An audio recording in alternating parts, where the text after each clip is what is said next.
बस की। क्योंकि भगवान जब दया बख्शेंगे, जब आप सच्चे दिल से यो मान लोगे Kabir is God, nothing else, और कोई मदद कर भी नहीं सकता। तो ये सारा ज्ञान सुनाने का दास का उद्देश्य भी यही है कि आपको सब प्रमाण दिखा के ये सिद्ध कर दूं कि ये परमात्मा है, इसके बिना सुख कोई दे नहीं सकता, कर्म संस्कार बदल नहीं सकता। और ये अब आपको मिल गया, इसका विधि मिल गई। ये दास ने जो विधि बता दी, ये भगवान मिल गया आपने। जैसे पानी प्राप्त करना है, पानी प्राप्त करने के लिए हैंडपंप लगाने की विधि बता दी। हैंडपंप सफल कर लिया तो पानी मिल गया, राम मिल गया आपको, यहीं पर राम मिल गया। और वहां सतलोक में जाओगे तो वहां तो परमात्मा है ही सब कुछ आपका। ये काल का लोक है, इससे बाहर निकाल कर आपको सुख होगा। यहाँ सुख तो ये अस्थायी है, यहाँ सुख भी दे देंगे, राजा बना दिया फिर गधा बन जाएगा। परमात्मा ऐसी गलती ना करें, आपको ऐसा नहीं देंगे। अब भगत हो गए तो अपने हिसाब से तुम्हें यहाँ से निकालने के तरीके अपनाओगा। यहाँ की जो आवश्यक सुविधाएं वो अवश्य देगा, दयालु है। लेकिन आप मांगोगे बकवाद तो वो नहीं देगा, तो उसको मालूम है। जैसे अब्राहिम सुल्तान अदम कितना बड़ा राजा था, कितना सुख था, उसको मालूम था ये पुण्यात्मा पिछले पुण्य को भोग रहा है, बकवाद में लगा हुआ है। 16,000 तक ब्याह करवा लिए उस मूर्ख ने थोड़े से जीवन के में है। और फिर फूला फुरा खूब धन हुआ था पिछले संस्कार का, पिछले दान पुण्य कर रखे थे उसने। जब वो सम्मान वाली आत्मा थी, राजा बना शेरवान शहर में। और फिर उसके बाद फिर उसके दान करवाया दाता ने। कभी फिर सुनाएंगे कथा, जो पुराने उनको मालूम है। उसी पुण्य से राजा बना हुआ था, उसे भोग रहा था, फिर वो गधा बनता थे। मालिक ने उस प्यारी आत्मा को उस नरक से निकाला, राजपद छुटवाया, उसके पीछे पड़ गए। और जब उसने ज्ञान हुआ तब उसका समझ में आया सचमुच मैं तो गधा था, कति बेगार कर रहा था। फिर परमात्मा ने कह भी दिया था कि जा अब्राहिम, अब ज्ञान तुझे होगा तो राज कर ले। हाथ जोड़ लिए दाता, अब उस नरक में ना भेजो। अब तो पता लग गया मजदूरी कर लूंगा, लकड़ी तोड़ के बेच के गुजारा कर लूंगा। दाता तेरा आपका साथ रहे, मेरे मोक्ष चाहिए मुझे, अब कुछ नहीं चाहिए। और हम मांगे भगवान से ये दे दे, ये दे दे, वो दे दे, मांगने की जरूरत नहीं। आने के बाद या तो आपने मांगने की जरूरत नहीं, बालक नहीं, आप उसके बच्चे हो। आज आप उसके बच्चे होगे, बेटा बेटी होगे। जिस दिन आपने यहाँ नाम ले लिया, 2 प्रकार के बच्चे होते हैं। एक तो शरीर से, उसको बिंद के कहते हैं, और एक नाद के, नाद जो वचन शब्द के। तो आज आप इस दास के माध्यम से वचन के बेटा बेटी होगे, मेरे बेटा बेटी होगे। तो भगवान के बेटा बेटी हो, थारा दादा हो गया ना, समझो वो के दूर है।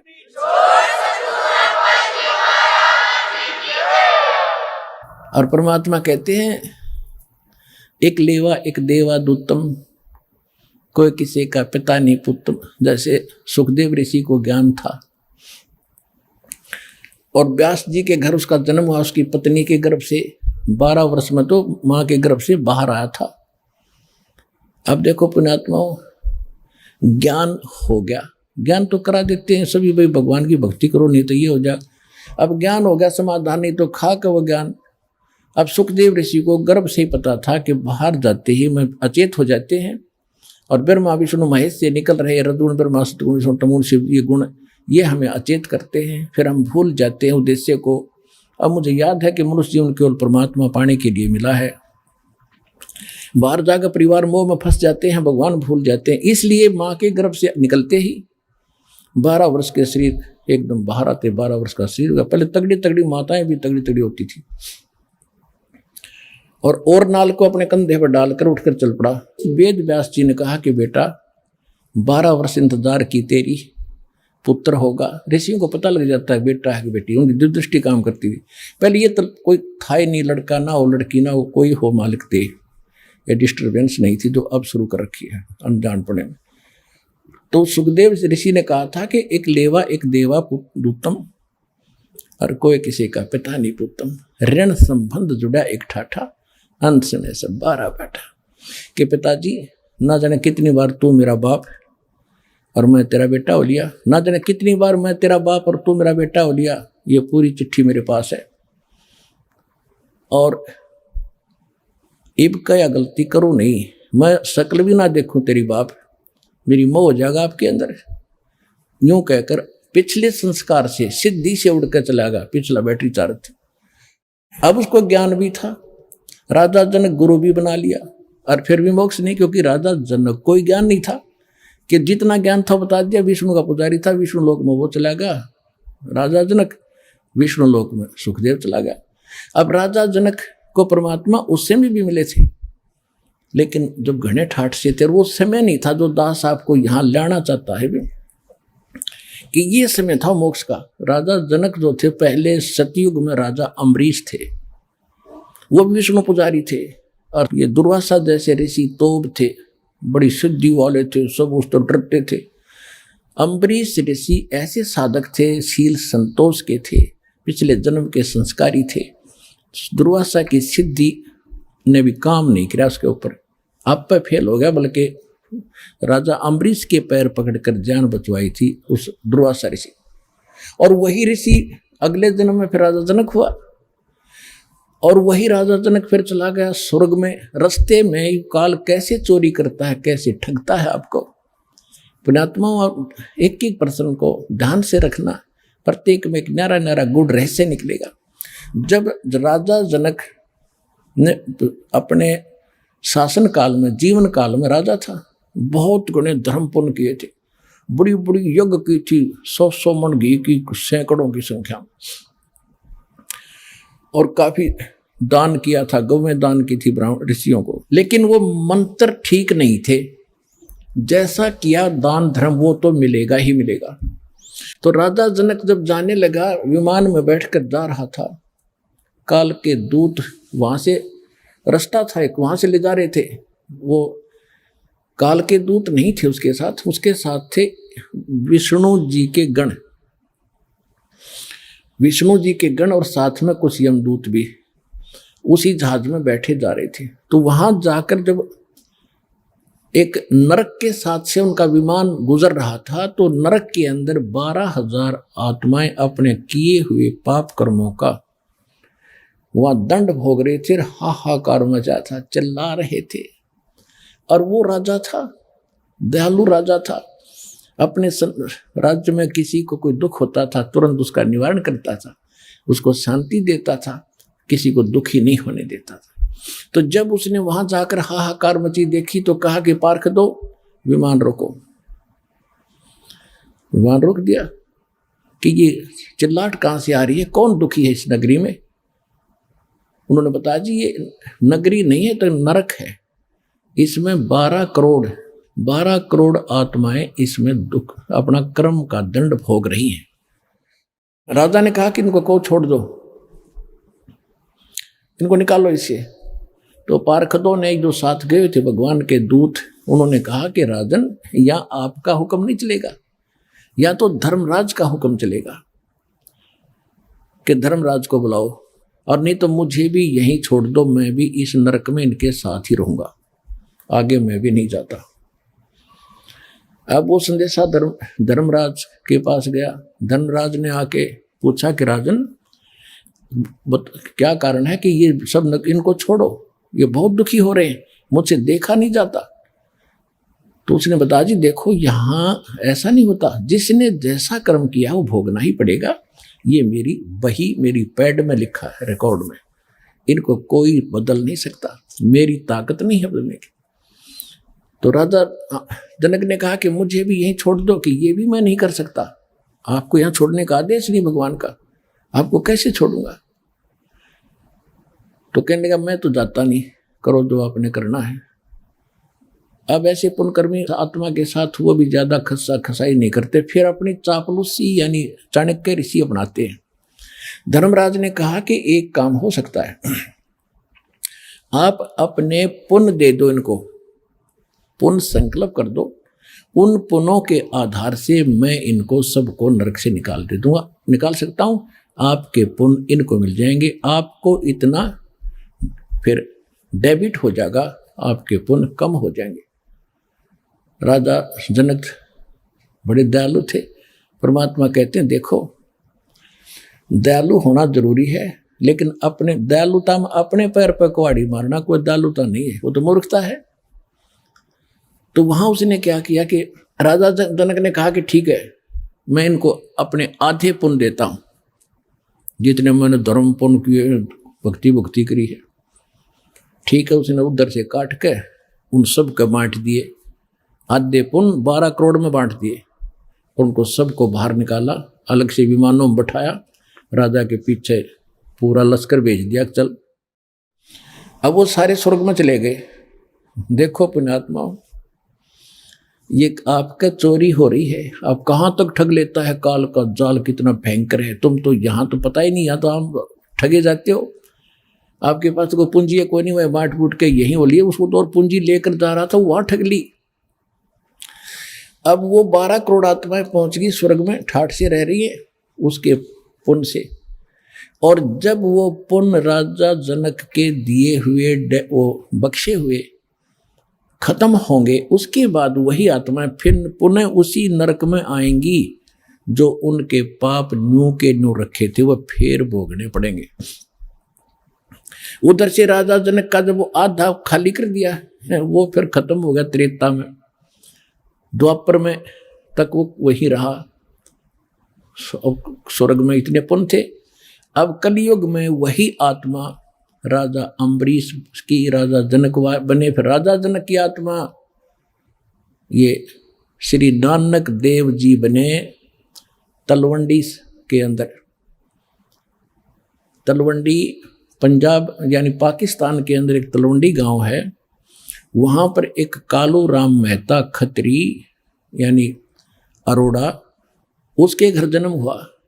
उसका पिता पटवारी था और स्वयं ये नौकरी करने लगे। फिर एक सुल्तानपुर शहर में एक राजा था, नवाब था, और वहाँ इसकी बहन ब्याही थी नानक साहिब जी की, जो सिख धर्म के प्रवर्तक हैं श्री गुरु नानक देव जी।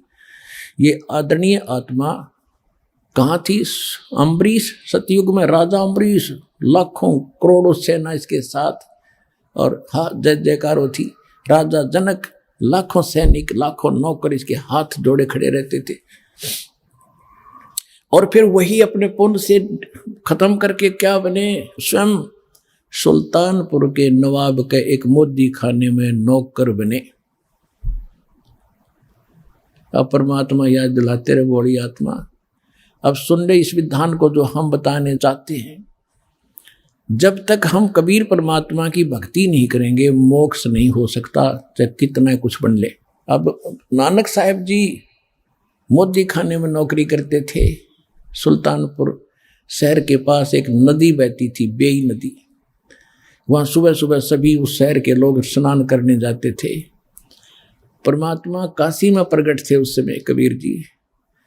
एक वहाँ पर मिले, जब नानक साहिब जी स्नान करने गए थे, तो पहले दिन तो चर्चा हुई कि मैं कबीर हूँ, काशी में रहता हूँ, धानक का काम करता हूँ, मैं तो आपसे ज्ञान पूछने आया हूँ, मुझे ज्ञान बता दो, मुझे ज्ञान का पता नहीं है, आप तो महापुरुष हो, बड़े भक्त हो। गुरु नानक देव जी जो थे ये हिंदू थे, कालूराम मेहता के इनके घर जन्म था, और इन्होंने ब्रजलाल पांडे से गीता पाठ पढ़ा, गीता पढ़ा करते थे, उसका ज्ञान सुना करते थे।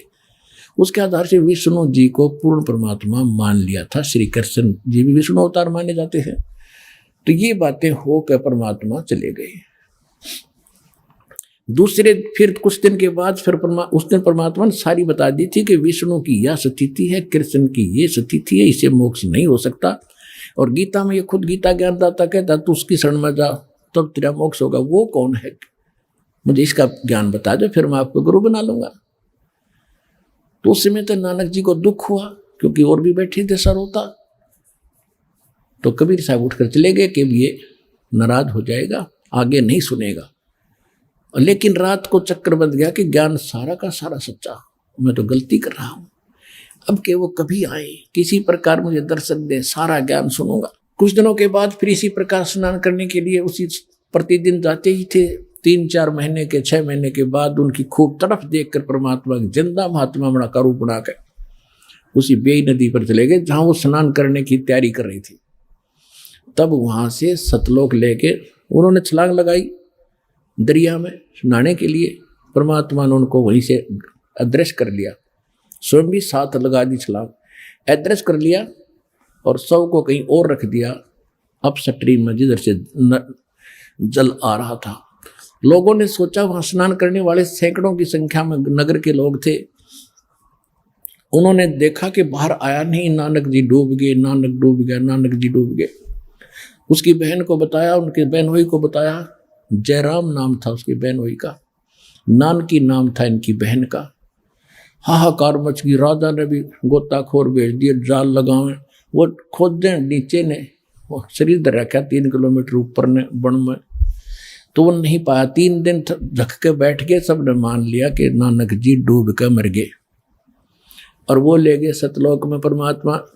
वहां से फिर वापस छोड़ा तीसरे दिन, तब उस प्यारी आत्मा का मोक्ष हुआ। तो पुण्यात्मा, इस सारे ज्ञान को समझ कर आपको पता चलेगा कि अब वो समय है जब मोक्ष मिलेगा।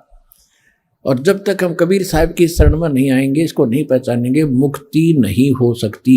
चाहे कितना शरपटक लो, ऋषियों ने कितना समय बिता दिया जंगलों में, हो शरीर कितना कष्ट दिया, सुख के पिंजर हो गए, भगवान नहीं मिला।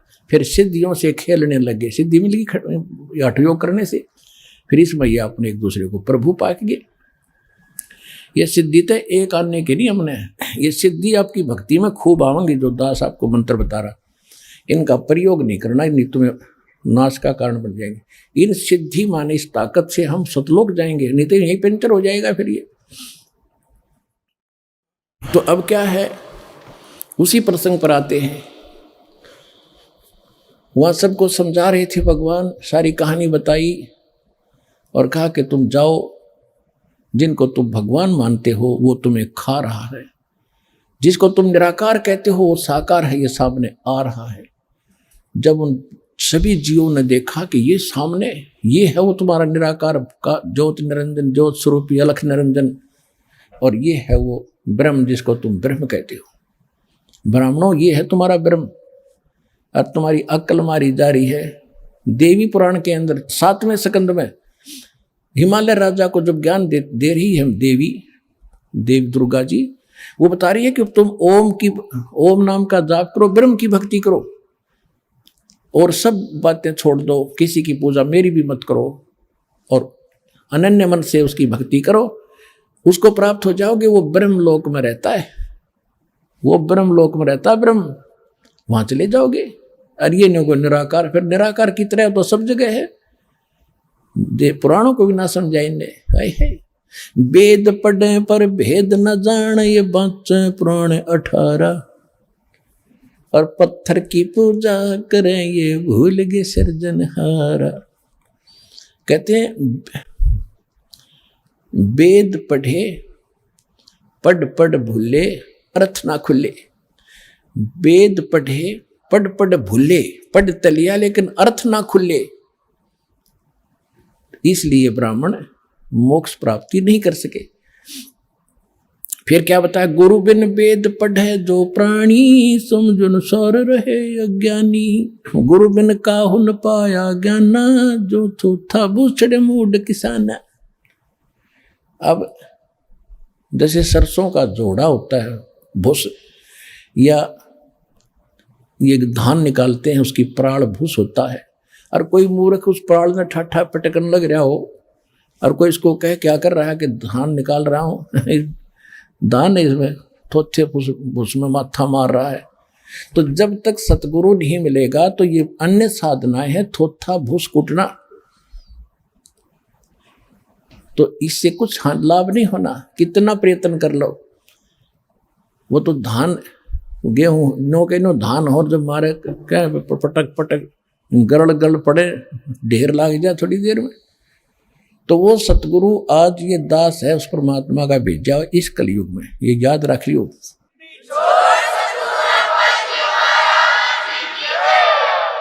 फेसबुक पर हमारे पेज अमर बोध को लाइक करें और यूट्यूब पर अमर बोध चैनल को सब्सक्राइब जरूर करें। संत रामपाल जी महाराज से निशुल्क नाम दीक्षा लेने के लिए हमारे इन नंबरों पर संपर्क करें। घर बैठे निशुल्क ज्ञान गंगा या जीने की राह पुस्तक प्राप्त करने के लिए अपना नाम, पूरा पता और मोबाइल नंबर हमारे इन नंबरों पर SMS या व्हाट्सएप करें।